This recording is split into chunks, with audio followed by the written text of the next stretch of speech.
હવે ધીરે ધીરે ગરબા ખેલાવવા માટે આજનો દિવસ સારો રહેવાની શક્યતા છે. 30મી સપ્ટેમ્બરે લગભગ પશ્ચિમના ભાગોમાં દેશના વરસાદ થવાની શક્યતા છે. સૌરાષ્ટ્રના ભાગમાં વરસાદ થવાની શક્યતા છે. મધ્ય પશ્ચિમ સૌરાષ્ટ્રમાં વરસાદ થવાની શક્યતા છે. દ્વારકાના ભાગો, પોરબંદરના ભાગમાં વરસાદ થવાની શક્યતા છે. ખંભાળિયા, જામનગર, જોડિયાના ભાગમાં વરસાદ થવાની શક્યતા છે. અને કચ્છના કેટલાક ભાગમાં વરસાદ થવાની શક્યતા છે. ઉત્તર સૌરાષ્ટ્રના કેટલાક ભાગમાં વરસાદ થવાની શક્યતા છે. ઉત્તર ગુજરાતના કેટલાક છૂટાછવાયા ભાગોમાં વરસાદની શક્યતા રહેશે.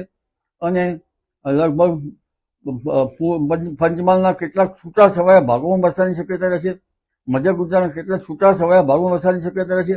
પરંતુ ખાસ કરીને અમદાવાદ, ગાંધીનગરમાં આજે ખેલાવવા માટે સાનુકૂળ હવામાન રહેવાની શક્યતા રહેશે. જોકે બપોર બાદ ગાંધીનગરમાં પણ અમદાવાદ, ગાંધીનગરમાં હવામાનમાં પલટો આવી શકે. પવનનું જોર રહેશે. પરંતુ તારીખ 4-5માં બીજા ક્ષેત્ર મજબૂત બનશે. તેનો માર્ગ કે તેનાથી પૂર્વ ભારતમાં ભારે વરસાદ થશે અને તેની અસર ઉત્તર પૂર્વીય ભારતમાં આવવાની શક્યતા રહેતા ગુજરાતના ભાગોમાં પુનઃ વરસાદ થવાની શક્યતા રહેશે.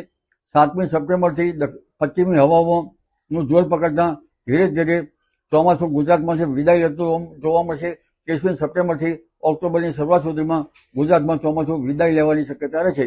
આમ છતાં બંગાળ ઉપસાગરની એક પછી એક સિસ્ટમમાં આવશે, જેના કારણે વરસાદ આવ્યા કરશે.